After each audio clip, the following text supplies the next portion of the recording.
Fala galera, muito bom dia, na paz. Dentro de instantes estaremos com a presença do professor doutor Belmiro de Sales. Na nossa live hoje iremos abordar tema correlato à terceira idade, trabalho de força, né? E é um tema bem pertinente, o qual nós vamos abordar com os senhores. Então é uma grande honra estar com o mestre doutor Belmiro de Sales. Dentro de instantes estará conosco aqui na nossa live. Professor referência, depois vou fazer a apresentação dele e vocês vão ver como este profissional edifica a nossa área, fazendo ser respeitado em todo o país, né? E até fora do nosso país também. Tá certo, galera? Então entrei aí, faltando um minutinho aí, já vai dar 12 horas, estaremos com o professor Belmiro de Sales. Uma grande satisfação profissional, pois é um profissional de garbo, um profissional referenciado na nossa área e sobretudo, um profissional que dentro e fora do palco sabe fazer a diferença. Já vamos em breve entrar aí com o professor de Sales, fazendo a conexão aí com o mestre. Bom dia, Silvio, beleza? Fala, doutor. Tranquilo? Deixa eu só ver se dá uma limpada aqui, tá meio turvo. Deixa eu pegar um paninho ali para... Tá me enxergando bem, né? Tá tranquilo. Dá um pouquinho turvo aqui. Beleza, professor, cara? o macho é sempre bom ver turvo, né? Tá certo. E aí, professor, cara, beleza? Pô, graças a Deus aí, estamos aí. Aqui no sul é diferente do Rio, né? Aquele calor. Olha aqui o casaco. Não, mas aqui tá friozinho também, tá chovendo. Aí, já faz aí umas 2 semanas que tá fazendo um frio incomum aqui. Aí, ó. Professor, então, primeiramente, vou fazer como um protocolo que eu sempre faço nas nossas lives, né? Sei que o senhor não requer aí muitas apresentações, porque, né, o senhor aí é referência, mas valeu, obrigado. segue o protocolo. Então, o professor Belmiro de Sales, graduado em Educação Física, professor e pesquisador, publicou mais de 84 artigos, né, científicos, orientador, participou de mais de 145 bancas, né, palestrante nos principais eventos correlatos à saúde, membro internacional da National Strength Conditioning Association, um dos maiores pesquisadores do nosso país, sendo uma referência não só para nós, alunos da nossa área propriamente, mas também como educadores na área de fisioterapia, enfim, correlatos à área de saúde.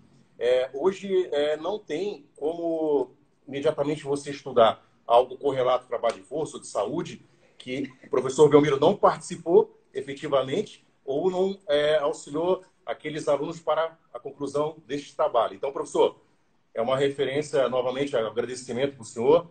Como eu falei para o senhor em outra oportunidade, eu tive 2 momentos na minha vida. Um com o Arnold Schwarzenegger, que era um camarada que eu, profissionalmente, né, na nossa área de saúde, estar junto. E hoje, com o professor Belmiro, que eu estudava... Meu tempo, professor, era pegar o livro na biblioteca e ficar folheando, né? Não era hoje, né? Abstrato, resumo, não tem mais. Então, muito bem-vindo aí, professor. Então, Silvio, primeiramente gostaria de agradecer o convite, é uma honra estar aqui. Acho um exagero seu me botar no mesmo patamar que o Arnold, porque Arnold é ídolo máximo, né? Eu, por exemplo, tive poucas oportunidades de estar no mesmo local que ele, mas no Arnold Classic, né? Arnold Conference, muito cheio, então não tive a oportunidade de tirar uma foto com ele, mas estive bem perto, assim, sei o quão emocionante estar perto daquele cara ali, né? O quanto de energia que ele transborda. Então, você me colocar aí no mesmo patamar que o Arnold, eu acho um exagero, tá? Mas me sinto honrado e lisonjeado, tá? Me sinto bem lisonjeado aí, bastante lisonjeado pelos elogios.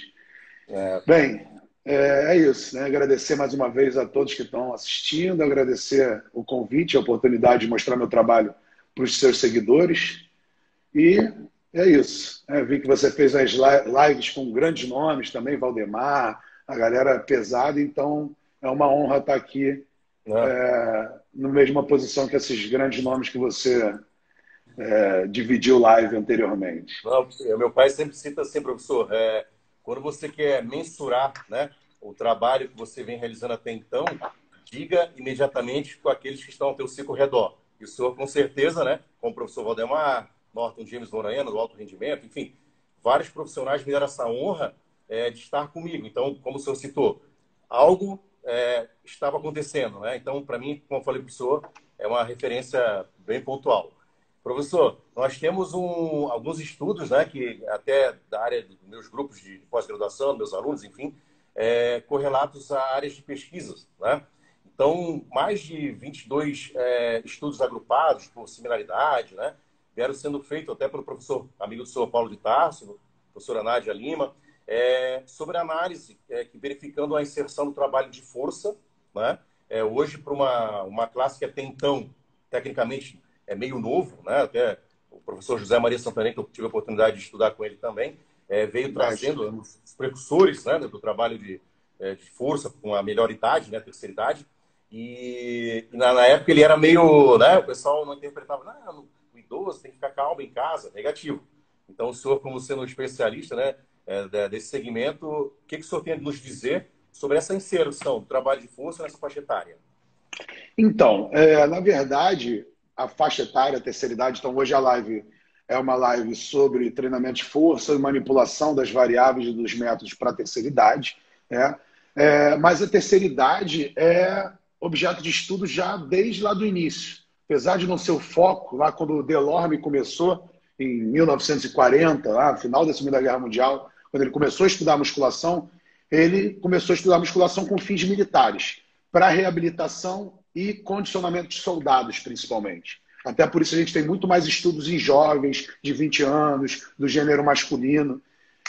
Mas ele, em paralelo, por ser um ortopedista, um cirurgião ortopedista, ele já desenvolveu alguma coisa sobre os efeitos do treinamento de força na terceira idade. Então a gente pode dizer que hoje é uma área bastante estudada, tá? E hoje a gente tem como a principal intervenção não farmacológica para reverter ou para prevenir os processos de descondicionamento, né, e os prejuízos à saúde associados ao envelhecimento é a musculação. Então, hoje a musculação é tida como o santo grau para o idoso.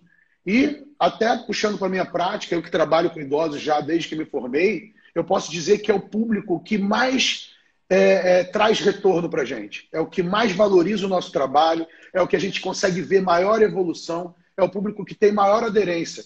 Eu costumo brincar, até uma brincadeira um pouco mórbida, né? Mas o idoso ele só para de treinar contigo quando ele fica doente ou quando ele morre. A verdade é essa. Se você faz um bom trabalho com ele, ele vai ter uma qualidade de vida, ele vai ter ali uma independência motora e vai levar isso até provavelmente bem próximo da morte, tá? Então ele vai reverter ou evitar que tenha progressão nos processos de descondicionamento e nas comorbidades, né, nas doenças que são associadas ao envelhecimento. Então, por exemplo, no meu doutorado, no meu mestrado, eu estudei efeito hipotensivo da musculação em idosos. A gente pegava idosos pré-hipertensos, que estavam ali em 130 por 85 milímetros de mercúrio, né, que a gente sabe que já é uma pré-hipertensão, entre 120 e 130 de sistólica, entre 80 e 90 de diastólica. Esses caras faziam ali um treino em circuito, um treinozinho simples, e eles saíam do treino já normotensos. Então você já tem um efeito imediato, por exemplo, na hipertensão, no perfil inflamatório, no perfil lipídico, né, no colesterol, na sensibilidade à insulina, na reversão ou na prevenção da osteopenia, né, da osteoporose, da perda de densidade mineral óssea. Então, até numa live feita com o Pietro, que é meu grande amigo, na minha opinião, um dos maiores ortopedistas do Brasil, a gente conversando, eu falei, pô, ela talvez seja uma contraindicação, esclerose lateral amiotrófica, seria uma contraindicação para fazer musculação. Ele falou, não, dependendo do grau da ela, até para eles a musculação vai ser benéfica. Então, a única coisa que eu achava que a musculação poderia trazer malefícios, mesmo quando bem conduzida, né? Porque se ela for mal conduzida, ela pode realmente conduzir a lesões, a a prejuízos à saúde.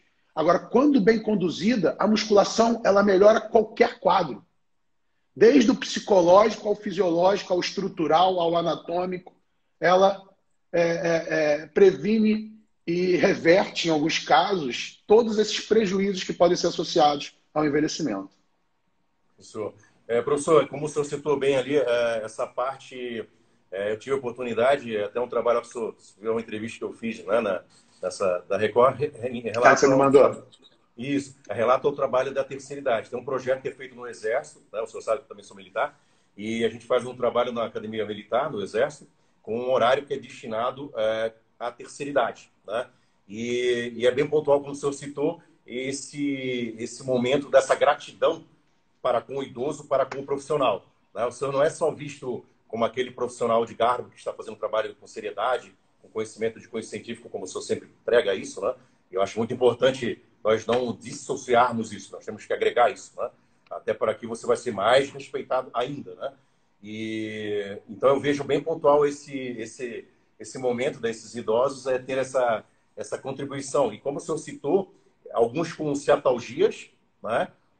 Com processo degenerativo já de hérnias discais, né? E por consequência desse momento de fazer um arcabouço muscular e sustentabilidade na coluna lombosacral, enfim, onde é que tem essa disfunção, essa melhora pontual desses idosos e, por consequência disso, ele te exalta, né?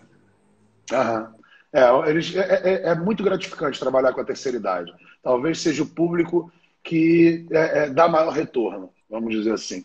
E não o retorno só da gratidão, né? O retorno de você ver o efeito imediato. Por exemplo, quando eu trabalho com uma idosa há 10 anos, uma idosa que agora está com 94 anos. Hoje, ela é mais condicionada do que quando ela começou a treinar comigo. Ela usa aparelho de audição, então ela tinha muito desequilíbrio, ela tinha uma independência motora comprometida, ela caminhava com mais cuidado, né? Mais cautelosa. E hoje a gente vê que ela sobe 2 lances de escada numa levada só, ela aquece caminhando 800 metros, ela faz leg, ela faz agachamento, faz leg para 3, 4 séries de 12 a 15 repetições. Então ela tem uma independência motora e ela tem essa ciência de que isso foi imprescindível para que ela hoje tenha esse condicionamento, tenha essa independência motora. Esse lastro de atividade física, né? Esse período de atividade física que ela está fazendo sob minha supervisão. Excelente. Professor, a gente sabe, né, que existem, né, momentos do idoso, principalmente nos Estados Unidos, eles têm uma situação de pegar casas normais e trabalhar, o senhor já deve ter acompanhado, em alguns centros de treinamento. Ou seja, lá existem muitas casas com piso superior, então elas sobem naquele corrimão e, eventualmente, as não condicionadas imediatamente pode tropeçar e vir a se lesionar e dar aquele processo degenerativo, hospital e tudo, né? Então é interessante citar isso, professor. Eu vejo colocando em alguns momentos, numa fase mais evolutiva, né? Realizado um trabalho de treinamento resistido e esse lado imediatamente da propriocepção, colocando bandagens, né? Tipo, limitando a visão daquela idosa como se tivesse tudo apagado da luz, numa situação num blackout lá, enfim, uma situação, né? Um lockdown lá, o camarada apaga tudo, a velhinha está sozinha em casa, ela, naquele momento dela, né, dessa deficiência aí, algum problema de ordem de labirintite, enfim, ela pode vir a cair. Como ela faz esse treinamento, né, de todo o arcabouço muscular, o quadríceps, né, toda a musculatura inferior, existem esses treinamentos aí para que elas tenham essa autonomia, que é isso que a musculação, né, professor, pontualmente nos dá, né? Isso. Assim, existem algumas estratégias que podem ser utilizadas similares a essa, né, como a dupla tarefa motora, ou tarefa motora com tarefa cognitiva. Né? Então, a Ingrid fala muito bem disso. A Ingrid, que é a minha colega lá no laboratório, né, que a gente coordena junto, ela é especializada nessa parte de grupos especiais. Então, ela trabalha com idosos, com obesos, cardiopatas. Ela deu continuidade a essa linha que a gente adotou no doutorado. Né? Ela fez o doutorado no mesmo lugar que eu. Eu voltei para a parte de desempenho.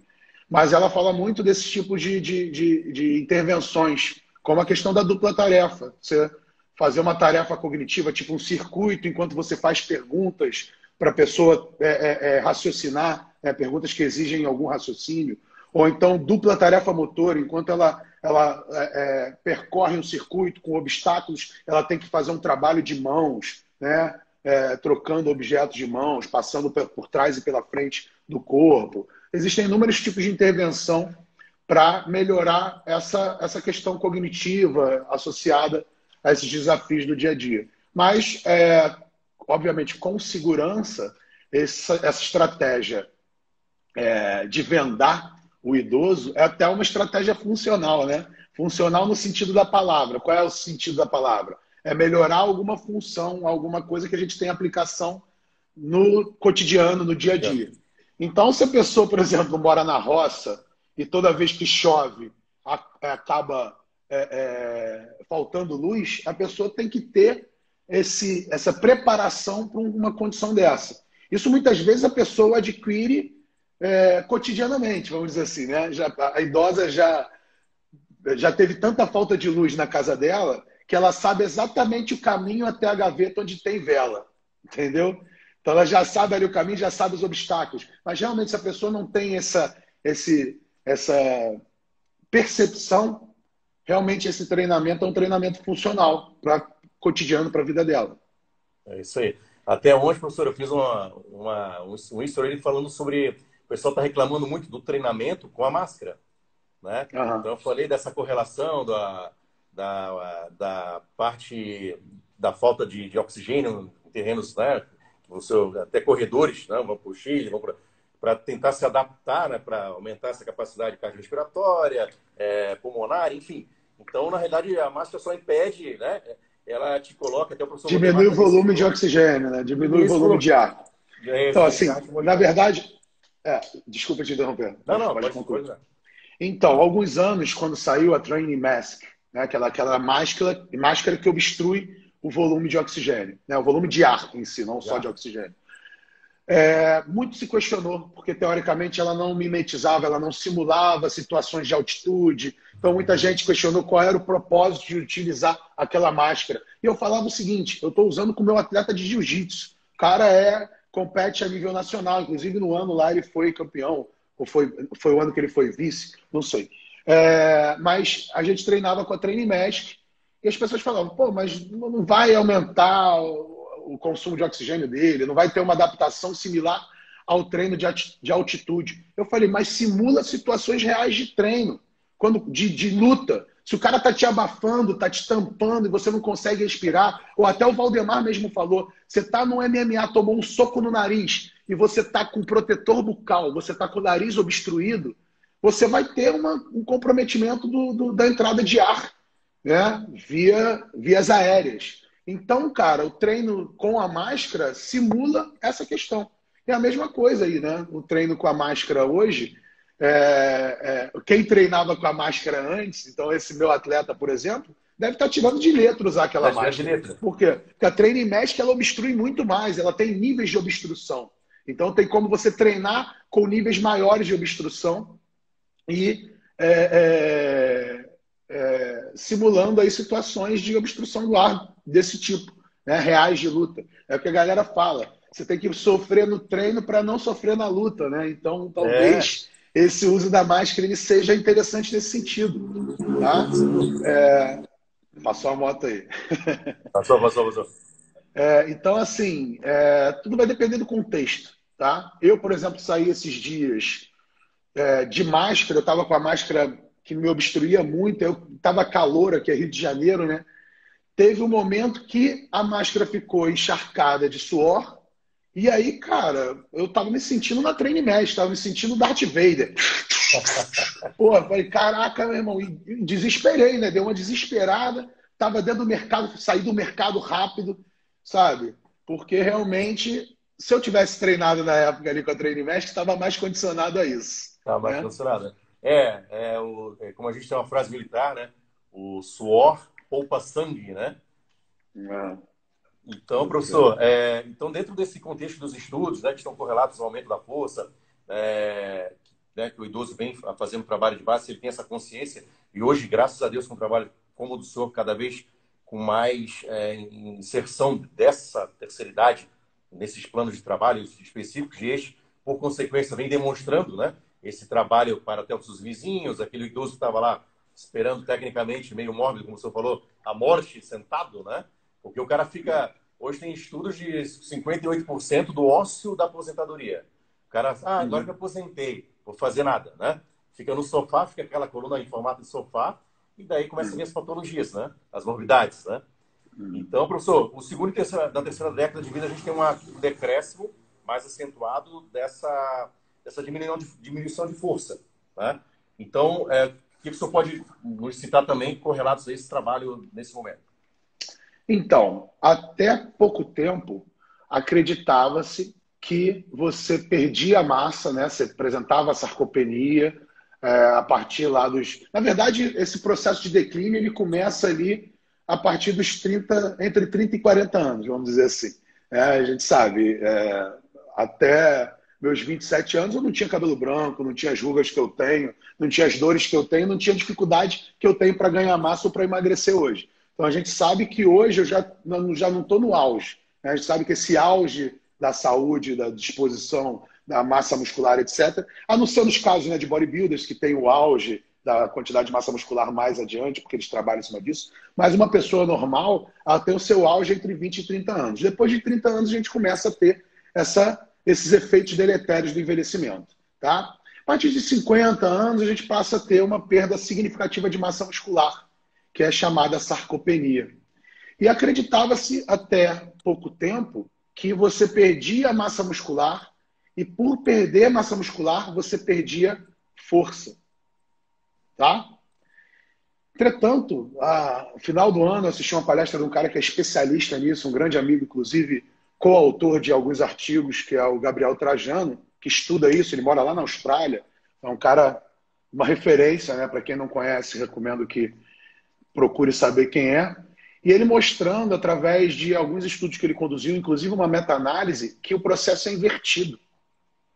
A gente perde força, a gente perde conexões, a gente perde unidades motoras, né? Inervação de unidades motoras de fibras do tipo 2, que são as fibras de força e potência, e por causa disso, elas são convertidas em fibras do tipo 1, ou a gente tem atrofia muscular.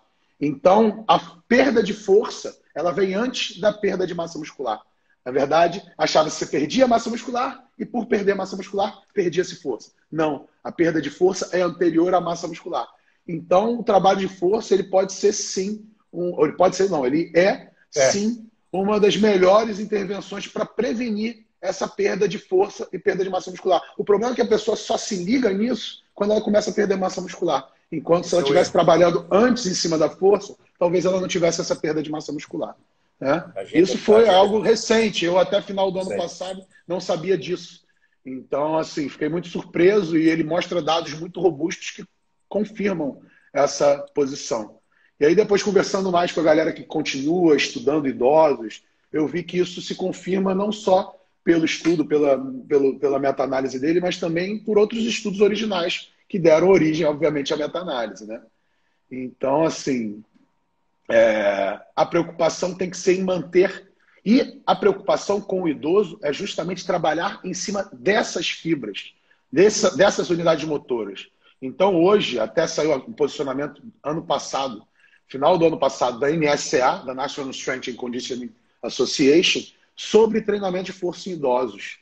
E nesse posicionamento, eles fazem as recomendações. As recomendações são para trabalhar próximo das cargas máximas para esse idoso. Lembrando que, às vezes, um idoso que não consegue levantar do sofá, o peso dele corporal é maior do que 1 RM no agachamento.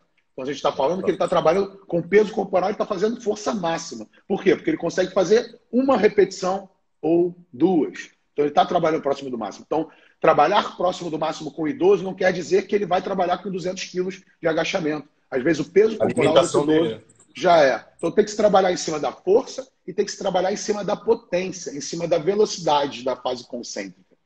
Pô, vou fazer um treino pliométrico com o idoso? Não, você vai orientar ele a levantar o mais rápido possível, por exemplo, no agachamento, não sentar e levantar, a arremessar uma bola.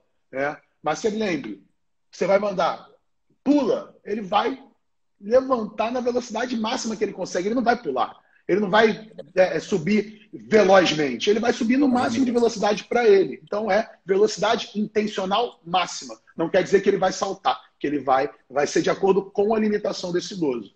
Tá? Então, assim, as recomendações são para se trabalhar de forma próxima do que se trabalha com o jovem, né? Tem ali umas diretrizes, número de exercícios, ênfase em determinados exercícios, mas a principal recomendação, a principal característica dessa recomendação é que se trabalhe força e potência no idoso.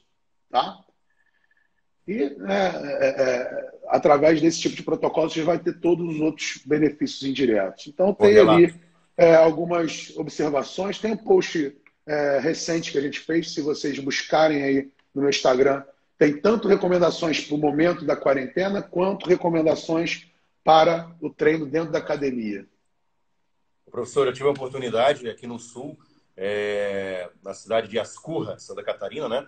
E eu fiz uma palestra lá sobre essa parte de longevidade, né?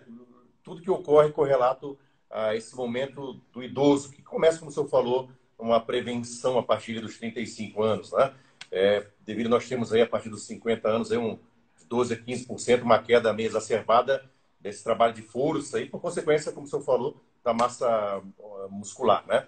E também da Mas é isso que eu falei, é isso que eu falei. Né? Se você for analisar a força máxima, você perde força antes de perder massa. Acho que é 5 a 10 anos antes, 5 a 10 anos antes de você ter a percepção de que está perdendo massa muscular realmente, você já tem menos força. Então, se você avaliar a força cotidianamente, você tem um parâmetro aí que vai ditar a perda de massa muscular adiante. Pô, meu idoso não está mais tão forte, ele está perdendo uma força. Ele pegava, sei lá, 20 quilos de cada lado no agachamento para 10 repetições. Você não precisa fazer o teste de uma repetição máxima. Mas ele fazia 10 repetições tranquilo, com 20 quilos de cada lado. Pô, ele está fazendo 8 morrendo. Então, pô, se ele perdeu ali desempenho, perdeu força.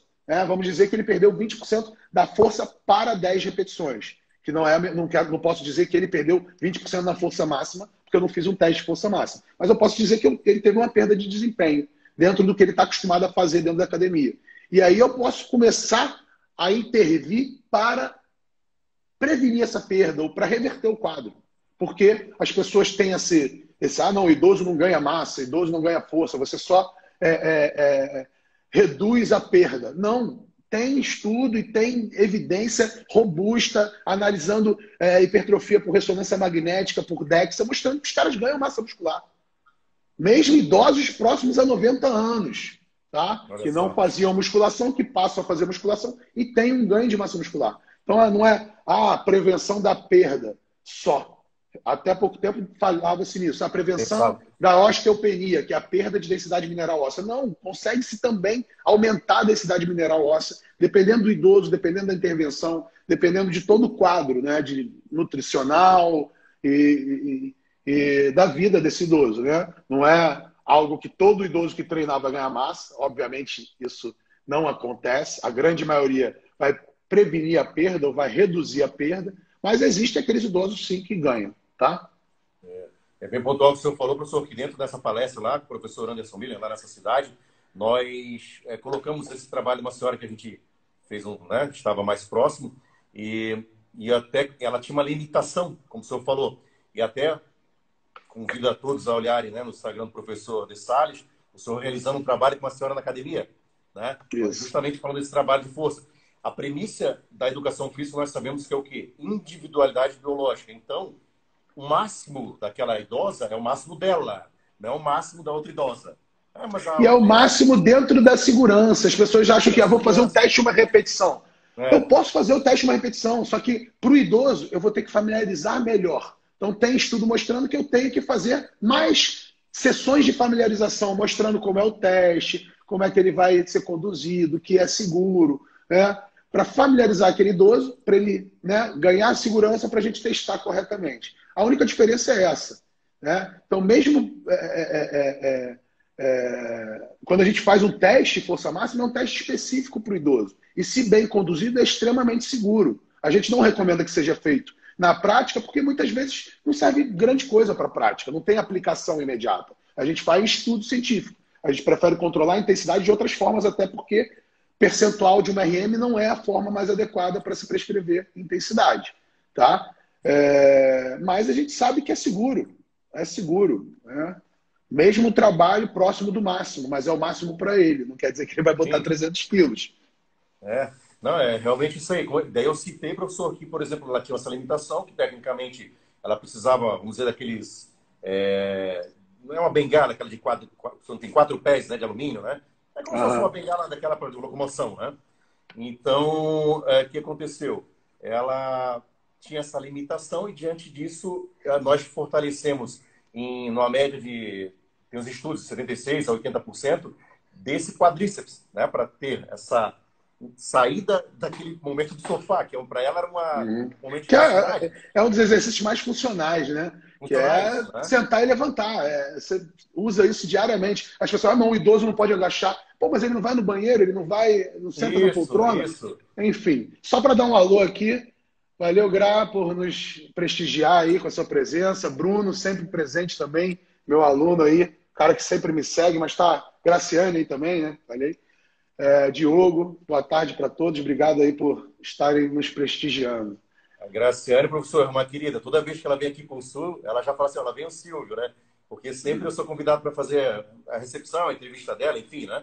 Ah, que legal. E ela é uma querida e todas as vezes que ela está conosco, ela se mantém dentro dessa humildade aí semelhante ao senhor, né? Querida. Ah, cara, Bem-vinda aí, Graça. assim, estive com ela algumas vezes, né? A gente foi um colega de Max Titânio, então tivemos alguns eventos, mas assim, nunca tive a oportunidade de sentar com ela para trocar uma ideia mais aprofundada.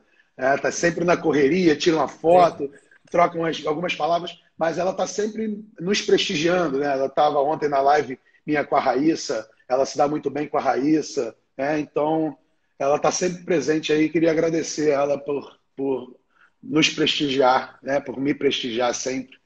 E é isso aí. É isso aí. Obrigado, Graça. Então, professor, dentro disso aí, dentro desse quesito de perdas mais rápidas, mais acentuadas, né? Então, como o senhor falou, o gradual força ainda é o melhor, né? Então, o que eu quero dizer com isso, professor? Para que né, nossos alunos que estão nos assistindo ali, como o senhor falou, especificamente direcionando um teste que já tem, como o senhor falou, indicação, que a premissa da educação física é o quê? Individualidade biológica. Então, um teste direcionado para aquele idoso, não Então, protocolos que são os globais, gerais, né? exato. Então, aí que tá. Por que não fazer um teste de uma repetição para avaliar a força do idoso? Porque existem testes específicos mais interessantes. Então, existe aí uma bateria de testes entre sentar e levantar, o time up and go, que você levanta da cadeira, vai até um cone, volta para a cadeira, você conta esse tempo. Número máximo de repetições de flexão de cotovelo, né, de rosca bíceps unilateral, alguns testes de sentar e alcançar. Então, você consegue testar força, consegue testar desempenho, consegue testar flexibilidade, com uma bateria de testes desenvolvida especificamente para o idoso. Tem até o teste de velocidade de tirar e botar a camiseta, para você Olha ter uma só. ideia. Então, Estilo seu são testes Miyagi, né? funcionais. São testes funcionais para você ver se o idoso está melhorando a tarefa dele no dia a dia.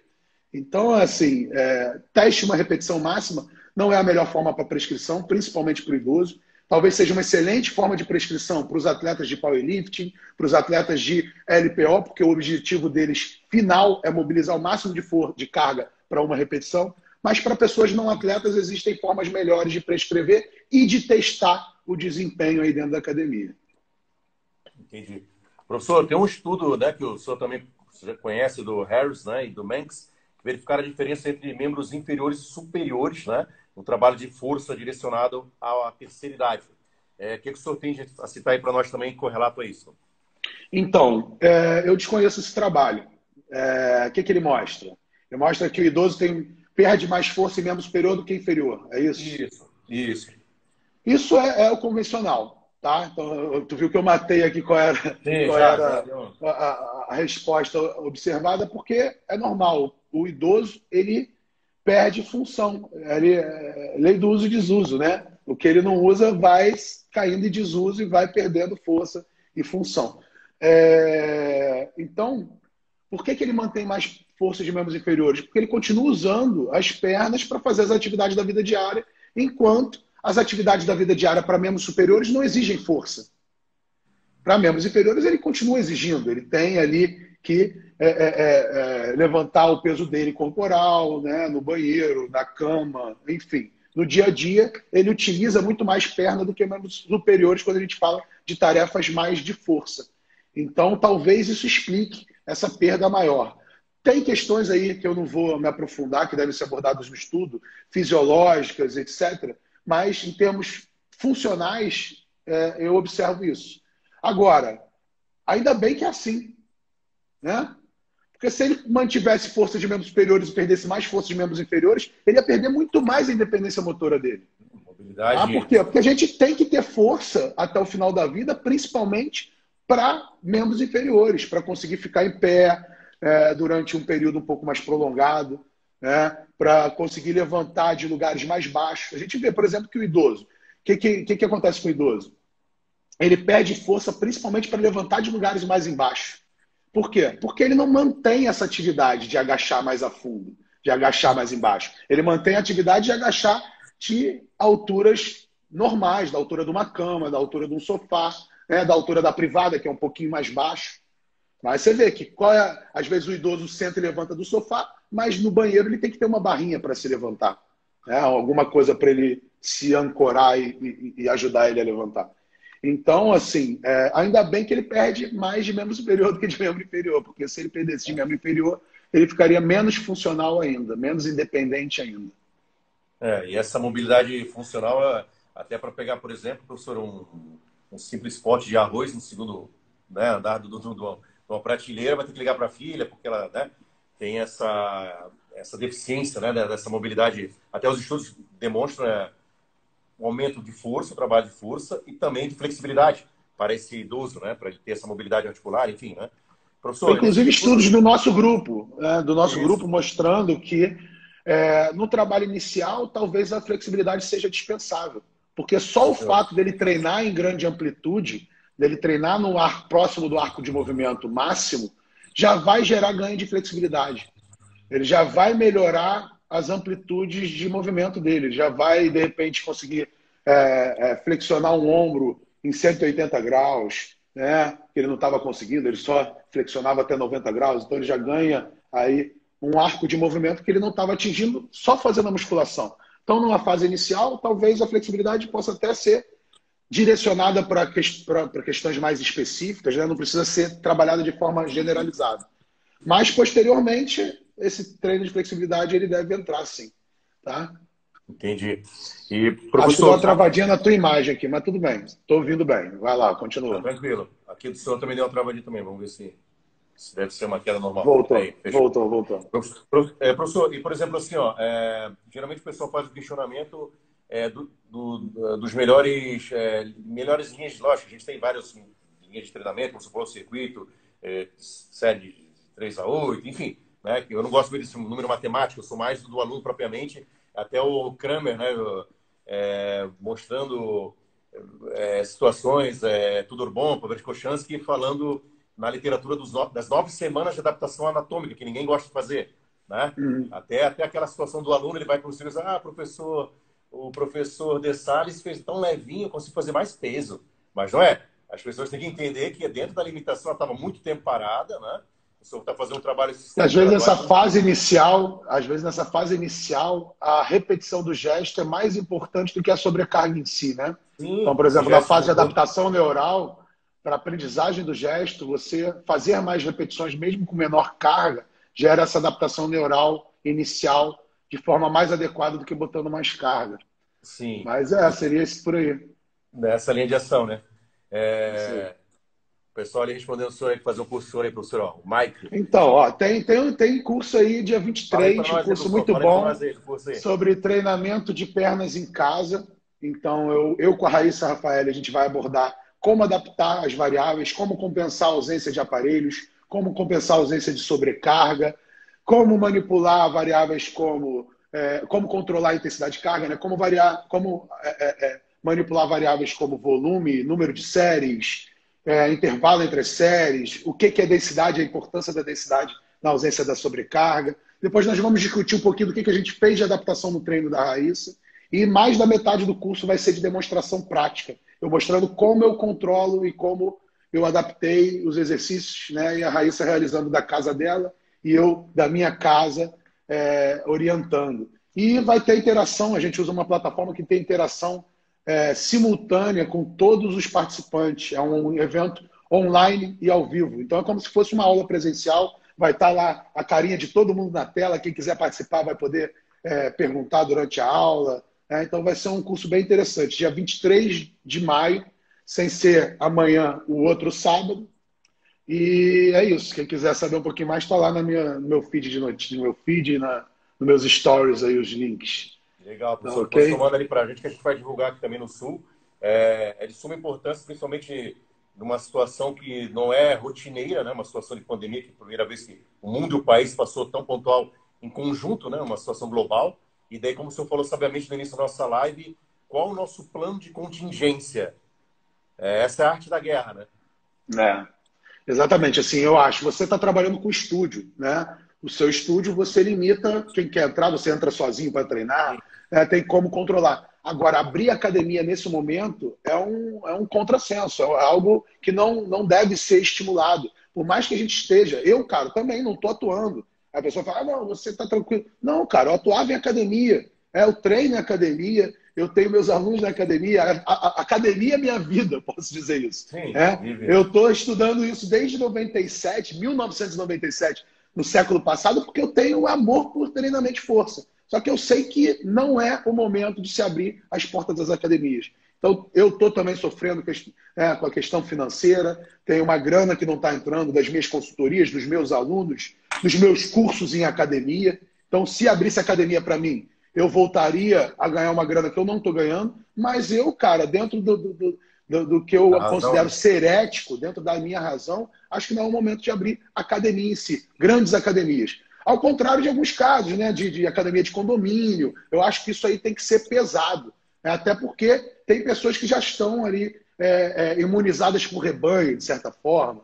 Então, talvez uma pessoa que já contraiu e que já tem ali o exame mostrando que ela já apresenta os anticorpos, teoricamente, ela não tem o risco nem de propagar a doença, nem de contrair de novo a doença, né, teoricamente. Então, essa pessoa, teoricamente, numa academia, por mais que ela conviva com pessoas contaminadas, né, ou na academia do prédio, vamos dizer, por mais que ela conviva com pessoas contaminadas e não contaminadas, ela não propaga o vírus se ela fizer a asepsia adequada. Porém, a gente tem que pensar realmente que não é o momento, que a gente está numa fase ascendente, cada dia morrem mais pessoas. Quando começar numa fase descendente, a gente ainda tem que repensar, porque existe a possibilidade de uma segunda e de uma terceira onda. Não sei se as pessoas sabem, mas, se eu não me engano, a gripe espanhola, ela matou 50 milhões de pessoas, numa época que a população mundial era bem menor. Só que parece que não foi a primeira onda que matou mais gente, né? Foram a segunda e a terceira onda que geraram aí maior número de mortes. Então a gente tem que pensar em todo aí o contexto, com base nas informações científicas que a gente tem, para saber quando vai ser esse momento de voltar às academias. Tá? Então eu partilho da mesma angústia, do mesmo anseio que todo mundo. Eu quero sim que a academia volte. O mais rápido O gorila quer ir para a possível. floresta, né, professor? Não, estou aqui, estou engordando, estou perdendo massa. Eu já estava É, num trabalho sendo desenvolvido ano passado, recuperei uma massa muscular, já estava ali num contexto já no meu teto de massa, já indo buscar emagrecer. Começou isso aqui, eu ganhei, sei lá, uns 10 quilos. Eu estou com 106 quilos. Ano passado eu cheguei no final do ano a 98, a 97. Pô, já ganhei 10 quilos aí de banha, fora a massa que eu perdi, né? Então, se for não, pensar, nada, nada. eu ganhei mais do que 10 quilos de banha e perdi aí uns 3 quilos a 5 de massa. Então, É estou legal, professor. na mesma frustração que todo mundo, mas é melhor ficar nessa frustração do que ir para lá e passar por um perrengue muito maior, né? Lógico, Perder, enfim. sim. Isso não, tipo, a razão tem que preceder a necessidade desse momento, né, professor? Porque é questão de consciência, né? Como o senhor falou, uma situação de um estudo individualizado, a asepsia, eu fiz, por exemplo, a ionização, sanitização, com horário agendado, tapete, né? Máscara, luva. É uma situação do que ter 50 cara, né? Então, se adequando com um número limitado, como o senhor falou, é interessante rever esses momentos, esses conceitos, para que, lógico, não vai superpopulacionar o negócio, né? Grupo de risco E não tem que vai, ser, e tem que ser de acordo com a localidade, né? Então eu estou localidade, falando no lógico. contexto de Rio de Janeiro. No contexto de Rio de Janeiro não existe possibilidade, tá? Não Sim, sim. existe possibilidade de abrir agora. A gente tem Lógico. aí, e saiu um estudo essa semana da Fiocruz mostrando que o vírus matou gente no Rio de Janeiro em janeiro. Final de Aí, ó. janeiro já tinha gente morrendo por causa da contaminação. Então, no carnaval, o vírus estava circulando, se propagando aí dentro do Brasil já há algum tempo, né? Ao contrário do que a galera disse. Transmissão comunitária começou muito antes, não foi a partir de Não, março. Já é. em final de janeiro, início de fevereiro já estava rolando. Eu costumo Tipo, até brincar, eu viajei, eu dei curso, eu ministrei um curso em Fortaleza no dia 7 de março. Eu passei mal pra caramba. Já estava começando a galera a viajar em avião de máscara. E aí eu não sei, talvez eu já tenha contraído. Talvez eu faça o exame nesse final de semana. Eu tenho um cunhado que tem laboratório de análises de bioquímicas. análise. Então vou ver se eu faço esse exame, porque talvez eu já tenha contraído e não saiba. Porque isso já estava rolando há muito tempo. E de janeiro para cá, eu tive alguns episódios aí de ficar um pouquinho mal, né? Passar um pouco mal, principalmente quando eu fui lá, o curso em Fortaleza, no dia 7, eu passei muito mal na noite anterior ao curso na manhã do curso. O curso foi bem. E aí não sei, talvez, né, sem saber, eu tenha até propagado esse vírus. Porque estou em avião e aeroporto direto, eu estava viajando no momento que os órgãos de saúde falavam que não era para a gente usar máscara, e aí não sei, né? Quem sabe? Como é que eu vou saber? Mas Show. gostaria de saber. Tá bom. Professor, referente a essa parte que o senhor falou, né? Nesse momento, entre aspas, né, de ócio, né? Não todos estão no ócio, então eu chamo de ócio produtivo, né? Não só do conhecimento das lives, né? Do garbo do que o senhor ministra, cursos online, enfim, mas também numa situação pontual que é a degeneração de massa muscular e tal. Então, dentro dos estudos de conhecimento do senhor, nesse momento, né? Então, tem estudos aí, cara, até 5 anos, né? Tem essa volta e tal, enfim. O que o senhor tem de dizer pontual para essa galera que infelizmente está aí 2 meses, né? Nesse ócio aí? Então, tem alguns estudos sobre destreinamento. Destreinamento em idosos, que são os estudos famosos, estudos do Fatouros e colaboradores. Tem estudos mostrando aí questões relacionadas à perda de massa muscular por inatividade. E tem estudos mostrando também que indivíduos treinados apresentam o que a galera chama de memória muscular. Então, vamos lá. Primeira coisa, existe um estudo do Ogawa, famoso, que eles pegam indivíduos iniciantes e botam eles para treinar só supino. Tá? Esse estudo é até interessante que ele mostra, por exemplo, que 6 meses de treino só no supino resultam em aumento de 40% da hipertrofia do peitoral e aumento de 20% da hipertrofia do tríceps. Mostrando que sim, que o supino ele pega peito e tríceps, mas ele pega mais peito do que tríceps. Tá? Então, para você estimular o tríceps, teria que inserir, né, um complemento, dependendo ali, talvez, a partir das 9 semanas. Esse estudo, ele faz um grupo treinando continuamente e ele faz um outro grupo que, a cada 6 semanas, destreina 3. Entendeu isso? Então, ele treina 6 semanas, destreina 3, enquanto o outro grupo treina continuamente as 9 semanas. Aí ele destreina as 3 semanas, ele treina mais 6 semanas, destreina 3 semanas e treina mais 6 semanas. Somando aí as 24 semanas do estudo.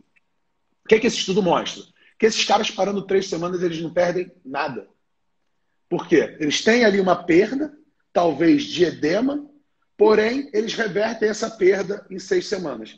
Como eles pararam 2 vezes ou 3, acho que eles ficam 6 semanas da intervenção toda parada. Né? 3 no primeiro período e 3 no segundo. Depois dos 6 meses, os 2 grupos ganharam a mesma coisa. Então, os 2 grupos ganham 40% de hipertrofia do peitoral e 20% de hipertrofia do tríceps. Então, isso mostra que 3 semanas, por exemplo, são facilmente revertidas. Tá? Excelente. Começa por aí. Tem os estudos do Fatouros que mostram que eles treinam lá durante 1 ano ou durante 6 meses, eu não me engano, eu não me lembro exatamente. Acho que são 6 meses de treino por 6 meses de destreino. E eles mostram que mesmo 6 meses de destreino não revertem 100% do efeito do treino anterior. Então você pode parar 6 meses, que se você tem um lastro de treinamento, você mantém parte desses efeitos. Né? Você tem ali uma perda de força, de flexibilidade, de massa muscular, mas você não volta a estaca zero. Tá? Existem estudos com treinados mostrando que eles destreinam, mas eles mantêm os mionúcleos. Então, você perde volume muscular, mas se você for analisar lá o músculo, você tem uma quantidade maior de mionúcleos, ou a mesma quantidade que você tinha anteriormente. Isso aí vai fazer com que você recupere essa massa muscular mais rapidamente. Então, existe essa memória muscular que a galera fala, né? Então, assim, um cara que treinou durante alguns anos, que seja um ano na vida, por mais que ele pare 5 anos, né, ou mais, ele não vai voltar a ser o cara que nunca treinou. Porque pelo menos a memória do exercício, da técnica, né, de como realizar, ele já tem. Então ele já vai começar numa etapa um pouco mais adiante. Talvez ele já precise de um volume um pouco maior. Tá? Então não se preocupem, parando 6 meses, provavelmente se você tinha um lastro de treinamento anterior, se você mantém um programa, por exemplo, de manutenção, você vai recuperar isso rapidamente. Agora lembrem, a inatividade completa ela pode ser devastadora. Então tem um estudo que eu sempre cito, que é o Dallas Bed Rest, que é um estudo que foi iniciado em 1966. Eles pegam indivíduos jovens de 18 anos, botam esses caras durante 21 anos na cama, como se eles estivessem acamados no hospital. Esses caras, em 21 dias, eles têm prejuízos enormes no condicionamento cardiorrespiratório, avaliado por um teste de esforço, né, a piora do VO2, a piora de outros marcadores de saúde, né, pressão arterial, entre outros marcadores. São 2 estudos da época. E aí eles treinam esses caras durante 3 meses e esses caras conseguem reverter o quadro, tá? Mas eles têm esses efeitos devastadores. Eles pegam esses caras com 50 anos, em 1996, 30 anos depois. Eles fazem os mesmos testes. Sabe o que eles observaram? Que quando eles eram jovens, os 21 dias foram piores para a saúde deles do que os 30 anos de envelhecimento. Então, 21 dias deitado na cama é pior do que ficar 30 anos, do que envelhecer 30 anos. Pegaram esses caras, treinaram de novo. E aí treinaram durante 6 meses. O que aconteceu com os caras com 50 anos? Eles recuperaram o condicionamento que eles tinham com 18. Olha só. Treinando ali. Treinaram mais, treinaram o dobro, né? Tiveram que treinar 6 meses. Por quê? Porque não dava para imprimir a mesma intensidade e volume que eles adotavam quando eram jovens. Tá? Excelente. 10 anos depois, com 60 anos, avaliaram os caras de novo. E aí os caras estavam na mesma condição próxima do bed rest, né? Próxima do que eles tinham, isso em 2006. Então ali, com 40 anos de envelhecimento, eles apresentaram a mesma resposta que eles obtiveram após 21 dias de acamado. Então, 21 dias na cama é tão prejudicial quanto 40 anos de envelhecimento. Então, tomem cuidado com a inatividade. Tem um outro estudo que usa o mesmo nome, né? Porque bed rest, ou descanso na cama, é o nome dado para o cara, para o pós-operatório, por exemplo, né? Aquela condição que a pessoa fica na cama do hospital e que não levanta nem para ir para o banheiro. Pegaram indivíduos treinados, se eu não me engano, eram ativos. Agora me escapou se eram treinados ou se eram ativos. Mas não interessa, né? Se fossem só ativos, é pior ainda o resultado. Mas pegaram esses caras, botaram eles 14 dias na cama e avaliaram hipertrofia, avaliaram o tamanho muscular. Os caras perderam 14% de quadríceps.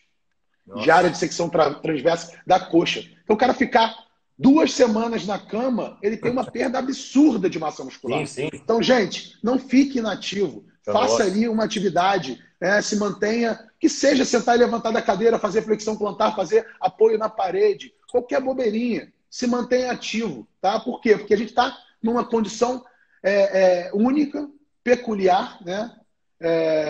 Que a gente está condicionado a ficar trancado dentro de casa, principalmente o idoso que a gente está falando. O idoso ele é orientado a não sair nem para ir ao mercado comprar comida. Eu estou comprando comida para minha mãe. A gente tem uma acompanhante que faz as coisas todas para minha avó, porque elas estão orientadas a não sair de casa. Essas pessoas precisam manter o mínimo de atividade física, gente. Tem que continuar fazendo o que quer que seja, tá? Pega para mim uma água. Não, levanta e pega. Levanta, né? Tem que ser carrasco agora com o idoso. Fala, não, levanta daí e pega. Levanta para acender a luz.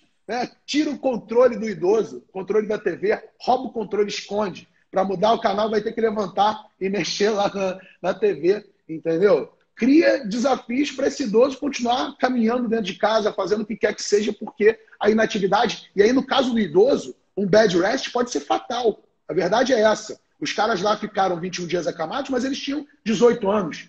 Bota um idoso com 70, 80, 90 anos, 21 dias acamado, ele não levanta nunca mais, cara. Acabou, A gente vê isso.